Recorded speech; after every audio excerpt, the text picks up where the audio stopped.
There was a time when my entire existence could be summed up in a single breath: inhale, exhale, survive. That's all I knew how to do.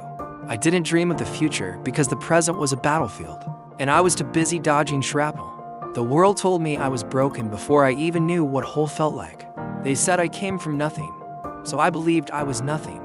But survival isn't nothing. Survival is the quiet rebellion of a heart that refuses to stop beating. I remember the first night I spent in a stranger's house. The way the sheets smelled like someone else's detergent. The way the silence pressed against my ribs like a weight. I was 9 years old, and already, I knew how to disappear, how to make myself small. How to fold my grief into neat little squares and tuck it under the bed. Love wasn't a language I understood. It was a currency I couldn't afford. So I learned to barter with silence, to trade my tears for the illusion of safety. The system called us placements, like we were furniture to be rearranged. And maybe that's what we became: temporary fixtures in other people's lives, waiting for the next eviction notice. But here's the thing they never tell you: survival leaves scars, but it also leaves fingerprints. Every time I outran the darkness, every time I swallowed my screams instead of letting them out, I was writing my name on the world in invisible ink. I was here. I mattered, even when no one was looking. They say children are resilient, as if resilience is a compliment and not a tragedy, as if bending without breaking is something to celebrate instead of something to mourn. I didn't want to be resilient. I wanted to be soft. I wanted to be held. But when no one holds you, you learn to hold yourself. You become both the wounded and the wound dresser, the orphan and the architect of your own salvation.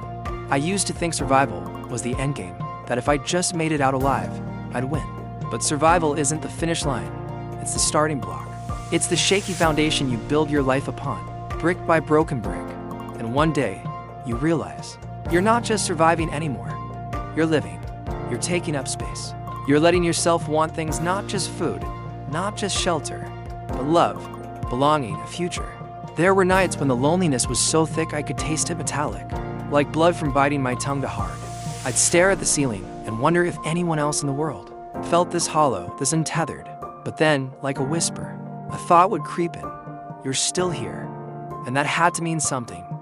Maybe not everything, but something, because the world hadn't swallowed me whole yet. I was still fighting, even when fighting was just opening my eyes in the morning.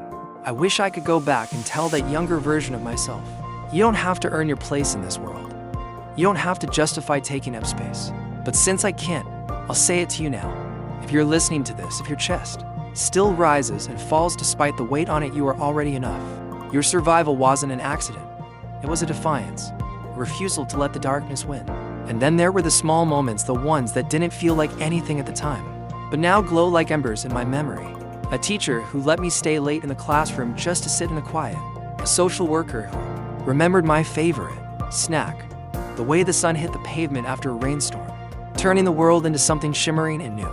These were the tiny lifelines I didn't even know I was clinging to. They were proof that beauty and brutality could coexist, that, even in the wreckage, there were fragments of light.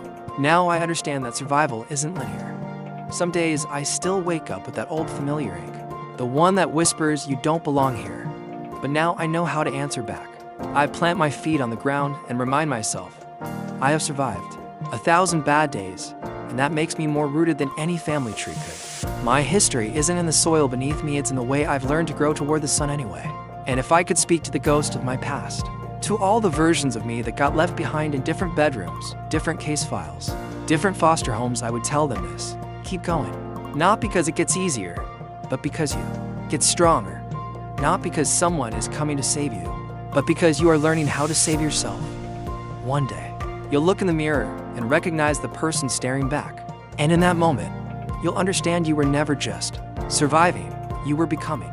The world doesn't prepare you for what comes after survival. There's no manual for how to unclench your fist when they've been balled up for so long. No instructions for how to let yourself want things without feeling guilty for wanting them. I had to learn that hunger isn't just about food, it's about permission. Permission to take up space. Permission to need people. Permission to stop apologizing for existing.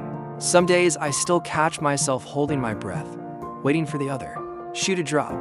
But then I remember, the shoes were never mine to begin with. I'm walking my own path now, in my own skin. And that's more belonging than I ever dreamed possible. Healing isn't about erasing the past, it's about making peace with its echoes. The way certain smells still send me back to social workers, offices. How raised voices make my shoulders tense before my brain even registers why. These aren't failures, they're landmarks. Proof of how far I've come. I used to hate these reactions, these leftover survival instincts.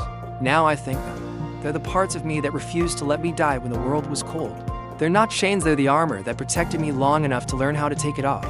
So, to anyone who's still in the thick of it, who wakes up every morning with survival etched into their bones like a second skeleton, I see you. You are more than your pain, more than your past, more than the boxes they try to put you in. You are the fire and the phoenix, the wound and the healing. You are proof that broken things can still grow. I survived my childhood, and now I'm learning how to live.